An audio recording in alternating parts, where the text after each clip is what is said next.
네, 오늘 우리가 읽은 말씀을 가지고 예루살렘으로 가는 길에서 만난 사람들, 그 첫 번째 시간, 오늘은 제자들을 한번 만나보고자 합니다.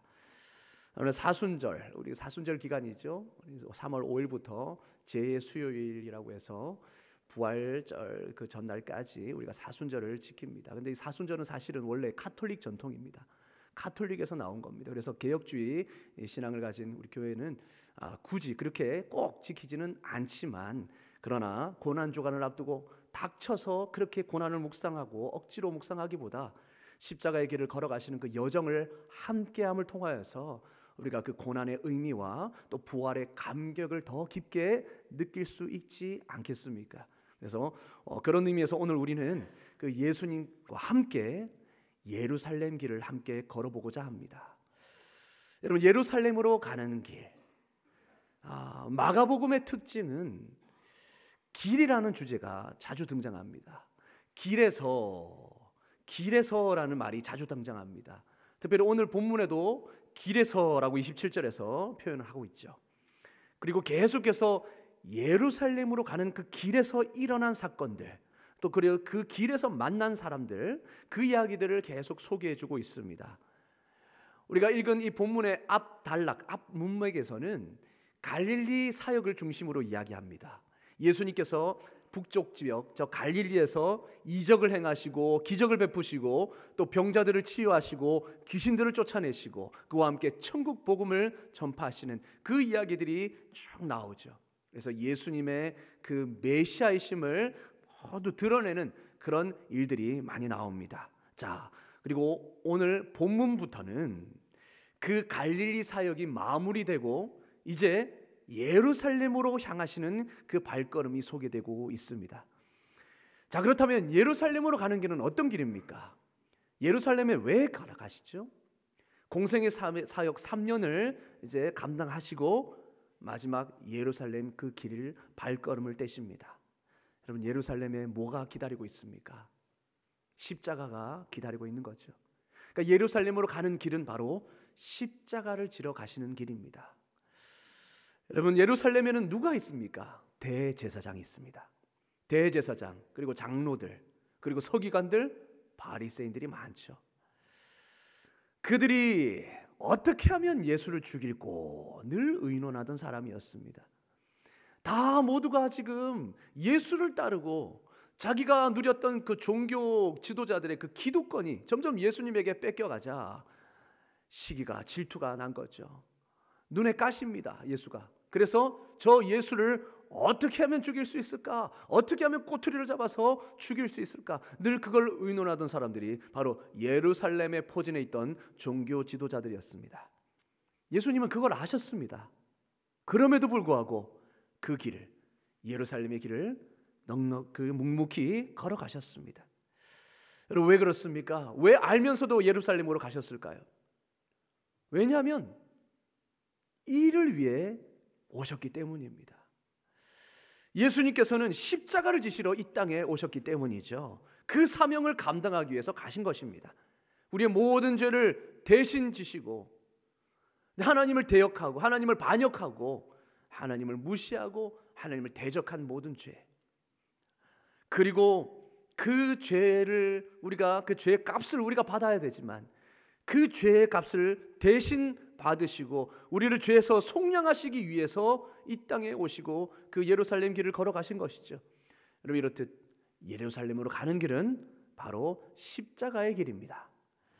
그리고 오늘 본문은 그 십자가를 향해 출발하시는 발걸음의 시작 부분입니다. 그리고 본문부터 10장 52절까지는 바로 예수님이 예루살렘으로 가는 길에 일어난 사건들을 말하고 있습니다. 이 부분을 길단락이다라고 이야기합니다.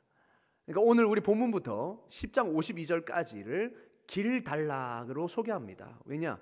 길에서 일어난 사건들을 소개하고 있거든요. 그래서 이 길단락의 주제는 바로 제자도입니다. 도자가 길도자 아닙니까? 제자의 길, 예수님이 걸어가신 그 길을 따라가는 그 제자의 삶은 어떠해야 하는가? 그게 바로 이 길단락의 주제라고 할 수 있습니다. 그래서 제자도는 제자의 길, 즉 제자에게 합당한 삶의 양식과 마음과 태도를 말하는 겁니다. 이게 바로 마가복음의 길달락의 주제이자 마가복음 전체의 주제라고 할 수 있겠죠.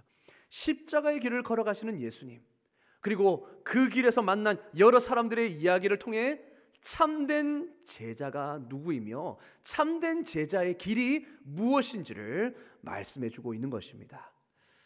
오늘은 특별히 첫 번째 시간으로서 길에서 동행한 첫 번째 만남, 바로 제자들, 이 제자들, 12제자들을 한번 만나보고자 합니다. 여러분, 예수님과 제자들이 빌립보 가이사랴 여러 마을로 나아가실 때에 예수님이 길에서 제자들에게 질문하십니다. 뭐라고 질문하시느냐? 사람들이 나를 누구라 하느냐? 갈릴리 이적을 마치시고 갈릴리 사역을 정리하시고 이제 예루살렘으로 가는 그 길의 첫 목에서 묻습니다. 사람들이 나를 누구라 하느냐? 내가 이렇게 이적을 행하고 천국 복음을 외치고 그렇게 귀신을 쫓아내고 여러 가지 메시아로서의 사역을 행했는데 사람들은 나를 누구라 하느냐? 제자들이 말합니다. 더러는 세례 요한이라고, 더러는 선지자 엘리야라고 하고, 더러는 또 선지자 중에 한 사람 아니냐, 이렇게 이야기하답니다. 그저 뛰어난 선지자 중에 한 사람이다 라고 그렇게 말한 거죠. 그러자 예수님은 다시 질문하십니다. 그러면 너희는 나를 누구라 하느냐? 이게 바로 핵심입니다. 이걸 알고 싶으셨던 겁니다. 그래, 사람들은 그렇게 나를 생각해도 좋다, 그럴 수 있다. 하지만 이때까지 나와 함께 3년 동안 동고동락하면서 나와 함께 있었던 너희들은 나를 정확히 알아야 되지 않겠느냐? 너희라면 나를 정확히 알지 않겠느냐? 너희는 나를 누구라고 생각하느냐? 그렇게 물으셨습니다. 그러자 베드로는 우리가 잘 아는 유명한 신앙 고백을 하죠. 주는 그리스도시요 살아계신 하나님의 아들이십니다. 마가복음에는 간략하게 소개하고 있습니다. 주는 그리스도이십니다. 여러분, 그리스도시다라는 것, 그것은 바로 하나님이 보낸 왕, 메시아를 뜻하는 거죠. 기름 부은 자, 그리스도, 메시아, 똑같은 말이죠. 정확히 예수님을 알아본 것입니다. 하나님의 아들이시고 하나님이 보내신 진정한 왕, 메시아, 바로 그분이 예수님이십니다. 정확히 대답했습니다. 100점짜리 대답입니다. 베드로의 답변은 그토록 예수님이 제자들에게서 듣고 싶으셨던 그 대답이었습니다. 그래, 이제야 나를 제대로 보기 시작했구나. 그렇게 예수님은 흡족해 하셨을 것입니다.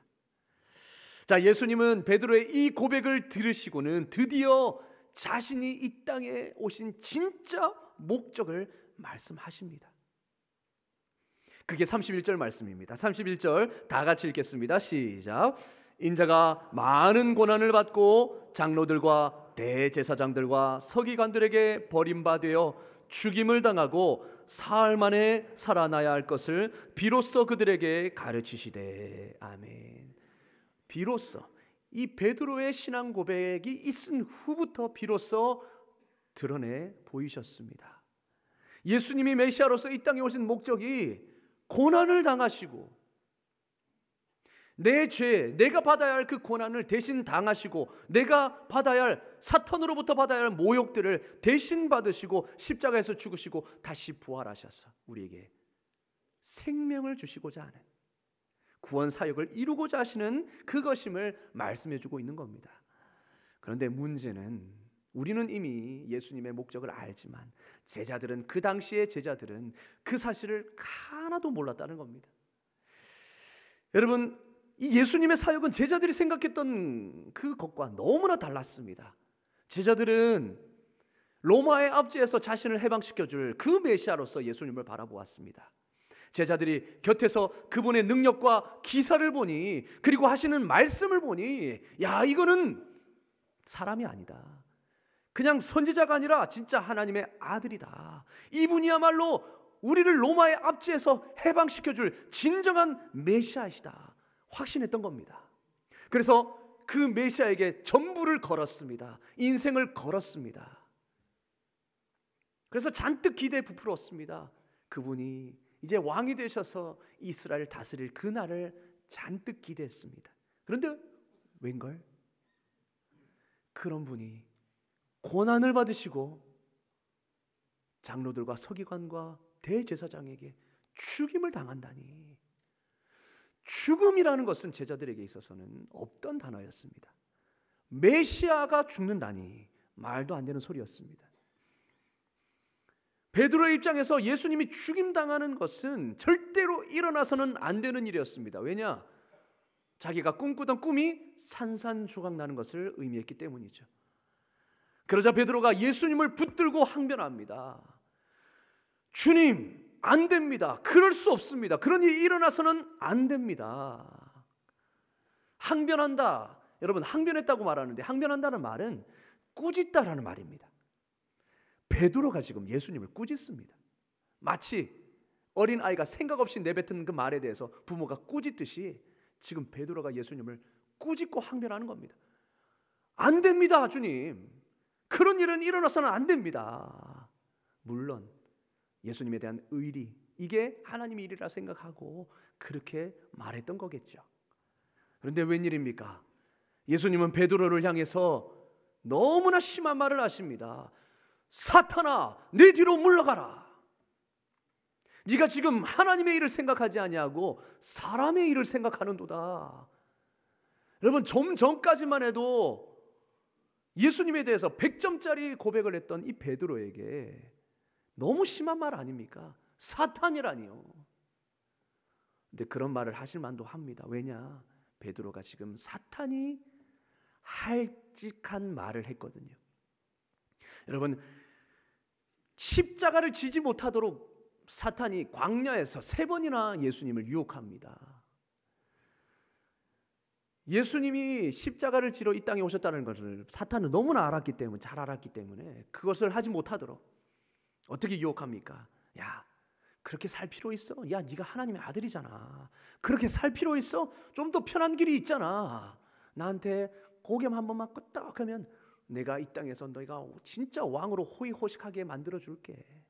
그렇게 살 필요 없어. 이게 사탄의 유혹이었습니다. 지금 베드로가 지금 그렇게 하고 있는 겁니다.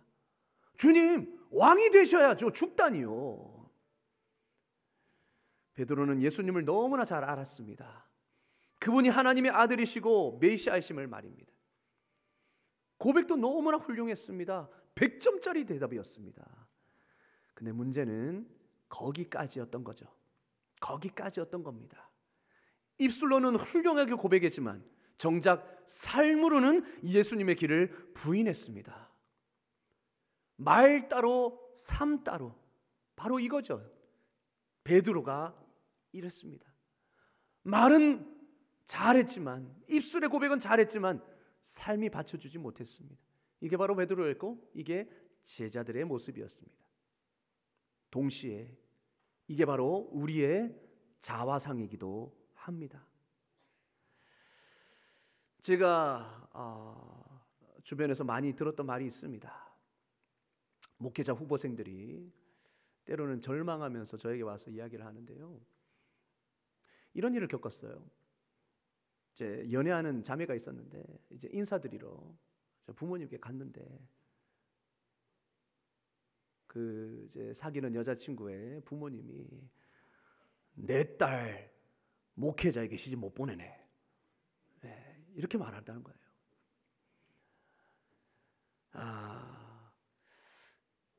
이제 그 말을 듣고 이제 상처를 받고 충격을 받고 그렇게 이야기를 하더라고요. 물론 안 믿는 집안이면 이해가 가죠. 근데 다 믿는 집안입니다. 믿음이 좋다 하는 집안입니다. 중직자 집안입니다. 그런데 내 딸을 목회자에게 시집 못 보내겠다 겁니다. 왜 그렇습니까? 고생길이 뻔하니까. 내 딸 고생시키고 싶지 않다는 거죠. 부모님의 마음이죠. 그러나 여러분, 그 길이 십자가의 길 아닙니까? 예수님이 걸어가신 길 아닙니까? 한 영혼을 구원하고 한 영혼을 제자로 세워서 정말 주님의 일을 감당하게 하는 이 모든 사역들 또한 그 일에 내조하고 그 일에 함께하는 것, 십자가의 길 아닙니까? 예수님이 걸어가신 길 아닙니까? 그 길을 막고 있는 겁니다.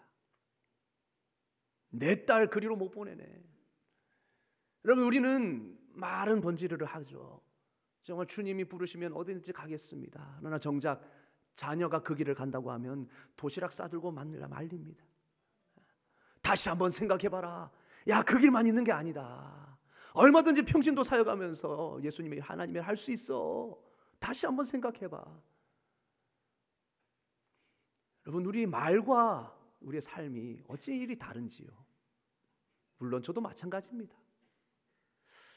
여러분, 폴 워셔 목사님이 예전에 누구에게 이런 말을 들은 적이 있다고 그렇게 말합니다. 이 말입니다.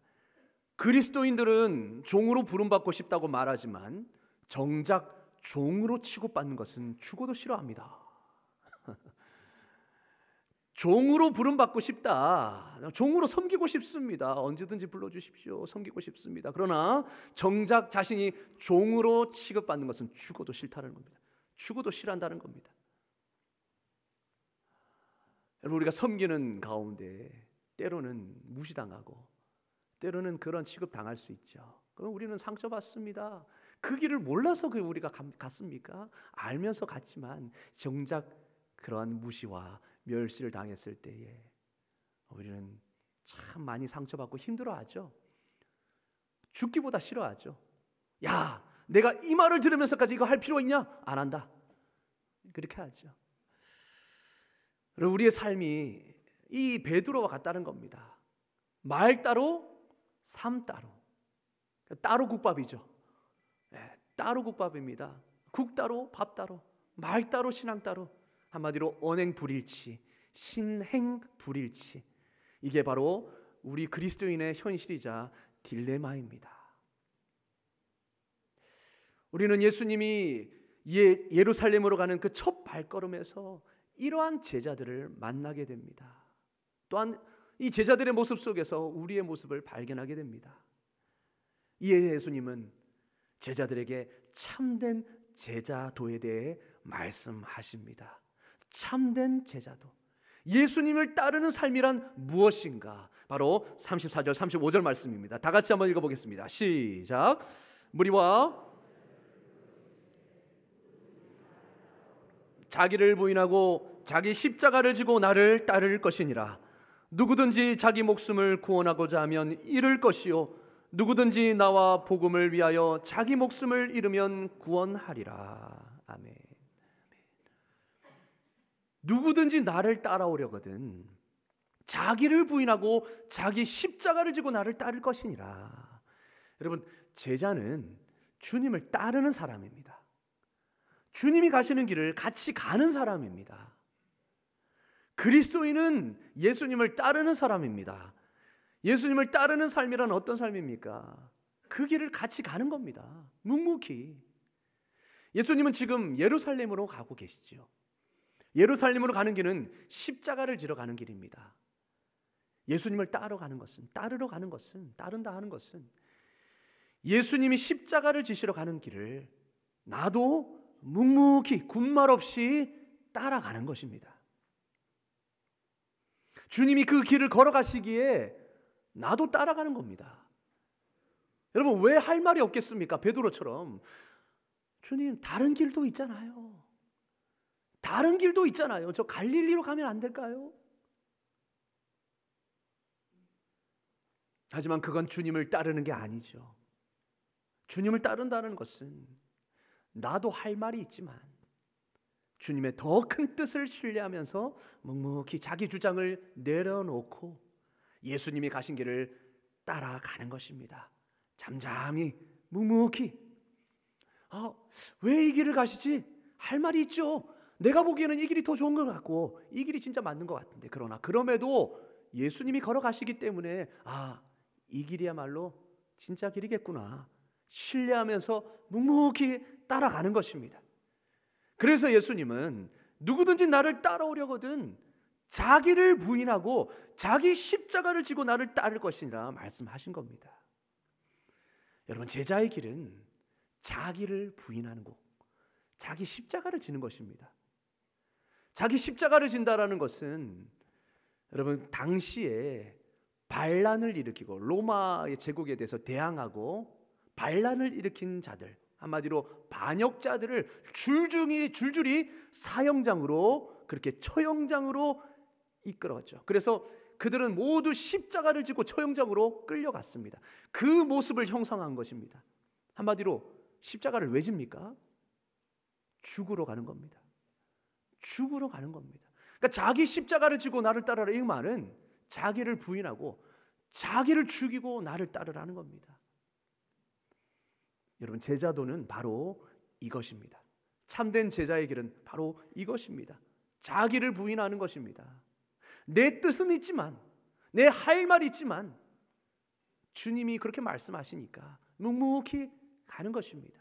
자기를 부인하고 자기 십자가를 지는 거죠. 그러면 이 말은 반대로 말하면 자기 부인이 없이는 절대 예수님을 따를 수 없다는 말입니다. 어떤 사람은 이렇게 말하기도 합니다. 예수님을 따르다 보면 자기 부인이 그렇게 이루어지겠죠. 천만의 말씀입니다. 순서가 틀렸습니다. 자기를 부인하지 않으면 절대 예수님을 따라갈 수 없습니다. 생각해 보십시오. 내 자아가 시퍼렇게 살아있는데, 내 욕심과 내 의지가 시퍼렇게 살아있는데 예수님의 그 길을 따를 수 있을까요? 아마 자기 부인이 없는 상태에서 예수님을 따르려고 한다면 베드로처럼 이렇게 할 겁니다. 예수님의 바지가랑이 붙잡고 늘어지면서 그쪽 말고요, 이쪽으로 갑시다. 하나님, 예수님, 예루살렘 말고 갈릴리로 갑시다. 그 길도 좋잖아요. 맨날 떼쓸 겁니다. 여러분, 부부 상담을 하다 보면 종종 이런 말을 듣습니다. 이렇게 말씀적으로 또 이렇게 상담을 하게 되면 뭔가 문제가 있지 않습니까? 그 문제를 고치기 위해서 이런저런 권면을 합니다. 또 살아온 경험을 바탕으로 얼마 되진 않지만 그렇게 말씀대로 권면을 합니다. 그러면 이렇게 말합니다. 목사님, 평생 이렇게 살았는데 어떻게 바꿔요? 그냥 이래 살다 죽지요 뭐. 여러분, 그렇지 않습니까? 평생 이렇게 살았는데 어떻게 바꾸냐는 겁니다. 그냥 이렇게 살다가 죽겠다라는 거예요. 여러분, 이 말은 무슨 말입니까? 자기 부인을 하지 않겠다는 말입니다. 대가를 치르지 않겠다는 말입니다. 그 길을 안 가겠다는 말하고 똑같습니다. 이런 삶은 주님을 따르는 제자가 아니죠. 따르지 않는데 무슨 제자입니까? 여러분, 베드로는 오히려 자신이 원하는 길로 예수님을 이끌어 가려고 했습니다. 예수님은 그 길을 가고 계시는데 베드로는 그 길을 막아서고 다른 길로 예수님을 이끌고자 했습니다. 말로는 주님을 따른다고 했지만 결정적인 순간에 예수님을 따르기보다 오히려 예수님이 자신의 뜻을 따르도록 종명했죠. 항변했죠. 예루살렘으로 가는 그 길목에서 예수님을 막아선 것이나 다름없습니다. 그 길을 막아선 거나 다름없습니다. 나는 그쪽으로 가지 않겠습니다. 그쪽으로 가지 않겠습니다. 나는 더 이상 희생할 수 없습니다. 여러분, 고백과 삶이 얼마나 다릅니까? 주는 그리스도시요, 주는 왕이시라면서, 고백은 왕이시다 하면서 정작 왕을 따르지 않는 모습을, 베드로의 모습 아닙니까? 예수님의 길을 따르겠다고 하면서 정작 예수님이 자기 생각과는 다르게 십자가의 길을 걸어간다고 하니 피하고 싶은 겁니다. 피하고 싶었던 겁니다. 여러분, 그거는 따르는 것이 아니라 이용하는 겁니다. 이용하는 것일지도 모릅니다. 따르는 것은 아까 제가 말씀드렸다시피 내 할 말이 있어도 묵묵히 그냥 따라가는 거죠. 그러나 이용하는 것은 나의 편의를 위하여서 내 뜻대로 그분을 움직이러 가는 겁니다. 여러분, 그건 제자가 아니라 팬에 불과합니다. 팬은 무엇입니까? 팬. 사생팬 이런 게 많이 있죠. 팬은 자신의 유익을 위해서, 자기 만족을 위해서 그렇게 막 따르다가 자기에게 실망을 주거나 자기 기대에 부합하지 않으면 그냥 내쳐버리는 게 바로 팬입니다. 그러나 제자는 끝까지 묵묵히 따라가는 게 제자이죠. 여러분, 예수님을 따른다라는 것은 실제적인 삶입니다. 낭만이 아니라 현실입니다. 기꺼이 대가를 치르는 삶입니다. 대가를 치러야 되는 삶입니다. 여러분, 예수님은 나를 따르려면 자기를 부인하고 자기 십자가를 지라 말씀합니다. 자기를 부인하면 주님의 제자로 인정받고, 주와 복음을 위해 자기 목숨을 희생하면 영원한 생명을 얻는다 말씀하십니다. 잃으면 얻을 것이다. 나를 위하여 포기하면 더 영원한 것을 얻을 것이다. 자기를 부인하는 대가를 두려워하지 말고 기꺼이 그 대가를 지불하라 말씀하십니다. 그러면 진정한 생명, 진정한 유익을 얻을 것이다. 십자가의 길이 곧 영광의 길임을 말씀하고 계십니다. 여러분, 그렇다면 우리는 예수님을 위해 무엇을 포기하셨습니까? 여러분은 예수님을 위해, 예수님을 따르기 위해 무엇을 포기하셨습니까? 목숨을 잃어본 적 있으십니까? 그렇다면 여기에 못 있겠죠. 여러분, 우리는 선교사는 아닙니다. 그래서 외지에 나가서 입맛에 맞지 않는 음식을 먹어가면서, 또한 문화가 다른 그곳에서 육체적이고 정신적인 고통을 겪어야 하는 그런 선교사는 아닙니다. 여러분은 지금 대한민국 땅에서 살고 있습니다. 얼마나 좋습니까? 자유가 허락된 땅, 종교적 자유가 있습니다. 북한이나 중국처럼 교회 나간다고 핍박받지 않습니다. 그렇다면 여러분은 무슨 대가를 치렀습니까? 겨우 주일 아침에 푹 쉬지 못하는 거? 여러분, 겨우 그 정도가 우리가 치러야 될 대가일까요? 여러분은 어디서 우리 주님께서 명령하신 그 제자도를 위한 기회를 찾고 계십니까? 내가 섬겨야 되고, 내가 낮아지고, 내가 죽어야 되고, 내가 부인하는 그 자리, 어디서 찾고 계십니까? 여러분도 아시다시피 그리스도를 따르기 위해 우리는 목숨을 잃어본 적이 없습니다. 우리는 그러한 시대를 살고 있지 않습니다. 이미 우리 믿음의 선조들이 겪어서 우리에게 자유를 주었죠. 얼마나 감사합니까? 그래서 그분을 따르기 위해서 재산을 잃거나 극심한 희생을 겪어 본 적이 없으실 겁니다. 물론 있으실 수 있겠지만 대부분은 없으실 거예요. 하지만 지금 당장 제가 여러분께 그런 기회를 알려드리겠습니다. 자기 부인할 수 있는, 내가 종이 되어 섬길 수 있는 좋은 기회를 알려드리겠습니다. 그 기회의 다른 이름은 바로 결혼 생활입니다. 결혼 생활입니다. 여러분, 사실 선교지에서 생판 모르는 사람들을 위해 희생하고 섬기고 목숨을 잃는 것은 오히려 여러분과 가장 가까운 사람을 위해 목숨을 잃는 것보다 쉬울 수 있습니다. 여러분, 증명해 볼까요? 선교지에서 무시당하거나 선교지에서 모욕당하면 여러분 참죠. 참을 수 있죠. 그럴 수 있다 생각하시죠. 여러분, 가정에서 내 아내가, 내 남편이, 내 자녀가 나를 무시했다 생각해 보십시오. 참을 수 있습니까? 폭발할걸요. 폭발할 겁니다. 다른 사람이 나를 무시하거나 종으로 취급하는 것은 그래도 괜찮습니다. 하지만 정작 가장 가까이 있는 배우자와 자녀에게 그런 취급을 당하는 것은 죽어도 못 참습니다. 여러분, 제가 아까 폴 워셔 목사님이 그런 얘기 들었다고 했죠. 그리스도인들은 종으로 부름받고 싶다고 말하지만 정작 종으로 취급받는 것은 싫어한다. 여러분, 이건 가족에게 딱 맞는 말입니다. 멀리서 볼 것도 없습니다. 종이 될 수 있는 좋은 기회가 있습니다. 바로 여러분의 결혼 생활입니다. 결혼은 내가 정말로 종이 될 수 있는 좋은 기회를 줄 것입니다. 여러분, 누가복음 22장 25절에서 27절 말씀 제가 한번 읽어드리겠습니다. 예수께서 이르시되 이방인의 임금들은 그들을 주관하며 그 집권자들은 은인이라 칭함을 받으나 너희는 그렇지 않을지니 너희 중에 큰 자는 젊은 자와 같고 다스리는 자는 섬기는 자와 같을지니라. 앉아서 먹는 자가 크냐 섬기는 자가 크냐? 앉아서 먹는 자가 아니냐? 그러나 나는 섬기는 자로 너희 중에 있노라.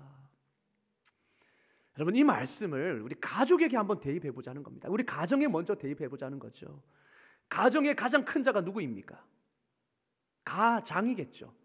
가정의 우두머리, 가장. 남자의 리더십에 대해서 이 새로운 개념을 우리에게 줄 수 있습니다. 이 말씀이요. 가장은 가정에서 가장 어떻게 보면 하나님께서 세우신 질서이죠. 가장 우두머리입니다. 하나님은 남편에게 질서를, 가장의 질서를 주셨습니다. 그러면 그 가장이라는 것은 남들 위해, 그 가족 위에 군림하는 존재입니까? 오늘 누가복음 말씀하지 않습니까? 이방인의 임금들은 그렇게 한다. 그러나 너희는 그렇지 않을지니 오히려 큰 자가 섬겨야 된다. 여러분, 마치 가장을 온 가족이 나의 연장선상이고 내가 곧 짐이다, 내 말이 곧 법이다, 이렇게 인식하는 사람들이 많습니다. 마치 내 가족을 나만을 위해 존재하는 존재처럼 그렇게 여기는 가장들이 많습니다. 신방을 하다 보면 남편분에게 너무나 험악하게 이렇게 진돌림을 당해서 평생 상처가 되시는 분이 계셔요. 우리가 그럴 수 있지 않습니까? 여러분, 가장이야말로 섬기는 자인 줄로 믿습니다. 아멘. 아무도 아멘 안 하시네요.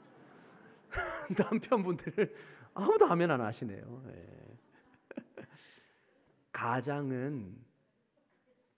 가정에서 큰 자이죠. 그러나 예수님 뭐라고 말씀하십니까? 너희 중에 큰 자는 젊은 자와 같아야 된다. 그리고 다스리는 자는 섬기는 자와 같아야 된다 말합니다. 가장은 섬기는 자입니다. 가장은 자신만을 위해 살아가는 존재가 아닙니다. 물론 많이 희생하죠. 그렇죠. 우리가 피땀 흘려서 때로는 밖에서 모욕을 당해가면서 가족을 먹여 살리기 위해서 희생합니다. 맞습니다. 그러나 가장은 자신만을 위해 살아가는 존재가 아닙니다. 가장은 아내와 자녀들의 유익을 위해 그들을 인도하며 그들을 위해 살아가는 사람입니다. 어떻게 보면 가장은 무거운 책임감이죠. 가정을 일으키고 가정을 끌어나가야 되는. 또한 가장이라는 것은 여러분 군림함으로 그들을 섬기는 것이 아니라 그들과 함께 낮아짐으로 그들을 섬김으로 가정을 이끌어 가야 하는 존재이죠. 내가 먼저 모범을 보이고 내가 신앙의 본을 보여서 가정의 믿음의 기둥으로서 또 신앙의 귀한 제사장으로서 그렇게 먼저 섬기는 본을 보일 때에 우리 가정이 건강하게 세워져 갈 수 있는 것이죠. 여러분, 여러분들에게 이런 기회가 매일같이 주어지는 것입니다. 여러분이 섬길 수 있는 기회가 매일같이 주어지는 겁니다. 자기 부인하는 기회가, 자기 십자가를 지는 기회가 매일같이 주어지는 것이죠. 여러분 뿐만 아닙니다. 아내들도 마찬가지입니다. 에베소서 5장 22절에 아내들이여 자기 남편에게 복종하기를 주께 하듯 하라. 우리 아내들이 제일 싫어하는 말이죠. 남편에게 복종하랍니다. 그러나 단서를 달죠. 주께 하듯 하라. 주께 하듯 하라. 왜냐하면 하나님이 세우신 질서이니, 그리고 주님께서 교회를 자기 몸을 버려 사랑하신 것 같이 남편이 아내를 사랑하고 또한 아내는 남편을 예수님을 사랑하듯이 예수님을 섬기듯이 그렇게 사랑하고 섬겨라, 복종하라 말씀합니다. 그런데 우리는 이 부분에서 부딪힙니다. 내 할 말이 생깁니다. 복종할 만 해야지.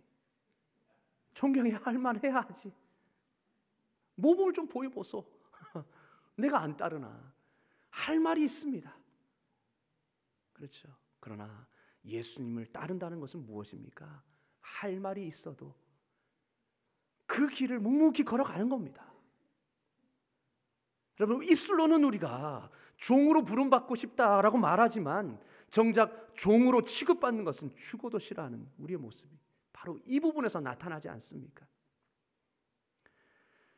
여러분들 중 대부분의 분들은 제가 만약 작년에 예수님을 위해서 목숨을 잃은 적이 있으십니까? 이렇게 물어보면 할 말이 없으실 겁니다. 하지만 만약 여러분들이 결혼을 이러한 시각으로 보신다면 여러분, 하나님의 영광을 위해서 다른 사람을 섬길 수 있는 기회, 자기를 부인하고 자기 십자가를 지고 주님을 따를 수 있는 기회가 얼마나 많은지 깨닫게 될 것입니다. 여러분, 우리의 섬김은, 우리가 가는 그 길은 어떤 낭만적이고 추상적인 그런 섬김이 아니라 거의 24시간 동안 평생 계속해서 나와 함께하는 진짜 사람들을 향한 진짜 섬김입니다. 여러분, 우리의 섬김은 바로, 우리 자기 부인은 바로 우리 가정에서부터 시작돼야 하는 거죠. 가장 가까운 이 가정에서부터 24시간 늘 붙어있는 그 사람에게 먼저 일어나야 하는 것이죠. 그래야 이것이 지경이 넓어지고 다른 사람에게도, 또한 우리 지경이 넓어져서 이웃과 직장에게도 그렇게 섬김이 이루어질 수 있는 것이 아닙니까? 여러분, 이것이 바로 우리에게 주어진 기회입니다. 그리스도를 따를 수 있는 기회입니다. 여러분, 이렇게 주님을 따를 수 있는 저와 여러분 되기를 주님의 이름으로 축원합니다. 근데 여러분, 힘들잖아요. 그런데 어떻게 하면 그 길을 걸어갈 수 있을까요? 예수님이 먼저 그 길을 걸어가셨고 그 후에 제자들에게 나를 따르라 말씀하십니다. 예수님이 그 길을 걸어가시고 먼저 앞장서시면서 그 길을 따르라 말씀하십니다. 핵심은 예수님이 먼저 그 길을 가셨다는 것입니다. 여러분, 모범을 보이셨고 증명해 보이셨다는 것입니다. 실제로 증명해 보이셨다는 거예요.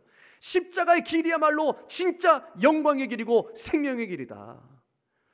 여러분, 그분은 십자가를 친히 지셨습니다. 아무 말 없이 그 길을 담담히 걸어가셨습니다. 말로만 자기를 부인하라, 자기 십자가를 지라 하지 않으셨습니다. 본인이 직접 그 길을 보여주셨습니다. 하나님이신 그분이 피조물의 모습으로 이 땅에 오신 것만으로 해도 자기 부인입니다. 자기 비하입니다. 그리고 뿐만 아니라 피조물에게 모욕을 당하시고 침뱉음 당하시고, 네가 왕이면, 네가 메시아면 네 능력을 발휘해서 돌 내려와라, 이런 모욕을 당하시는 그분이셨습니다. 친히 십자가를 지셨습니다. 여러분, 자기는 안 가봤으면서 야, 이 길을 한번 가봐, 이 길이 진짜 십자가의 길이야, 이 십자가의 길인 것 같아도 알고 보면 영광의 길이야, 자, 내 말 믿고 한번 가봐. 누가 믿겠습니까? 자기도 안 걸어가 놓고 그렇게 말하는 건 누가 따르겠습니까? 그런데 예수님은요, 먼저 그 길을 가셨습니다. 먼저 그 길을 가시고, 그리고 자, 봤니? 바로 이거란다. 십자가의 끝에는 부활의 영광이 있단다. 그러니 이제 너도 나를 따라오너라, 이렇게 말씀하시죠. 자기 부인이 두렵습니까? 그렇게 살아가는 것이 힘들고 괴롭습니까? 섬기는 삶이 두려우십니까? 여러분, 십자가를 지는 삶이 두려우십니까? 주님을 바라보시기를 주님의 이름으로 축원합니다. 그렇습니다. 먼저 그 길을 걸어가신 주님을 바라보십시오. 십자가를 지신, 우리 찬양대 찬양처럼 십자가를 지신 어린 양을 바라보십시오. 그리고 부활의 영광을 보여주신 예수님을 바라보십시오. 그분이 산 증인이시자 확실한 보증자이십니다. 그분이 먼저 그 길을 걸어가셨고 그 길의 끝에 뭐가 있는지 보여주셨기 때문에 우리는 그 길을 갈 수 있는 것입니다. 여러분, 사랑하는 성도 여러분, 우리 모두 말로만이 아닌 실제로 예수님을 따르는 자, 예루살렘에 가는 그 길을 따르는 자가 될 수 있기를 주님의 이름으로 축원합니다. 아멘. 기도하겠습니다. 하나님 아버지, 누구든지 나를 따르려거든 자기를 부인하고 자기 십자가를 지고 나를 따를 것이니라 말씀하신 주님, 우리가 머리로만 아는 신앙에서 벗어나 삶에서 실제로 예수님의 길을 따르는 신앙인이 되게 하여 주시옵소서. 참된 제자의 길을 걷게 하여 주시옵소서. 예수 그리스도의 이름으로 기도드리옵나이다. 아멘.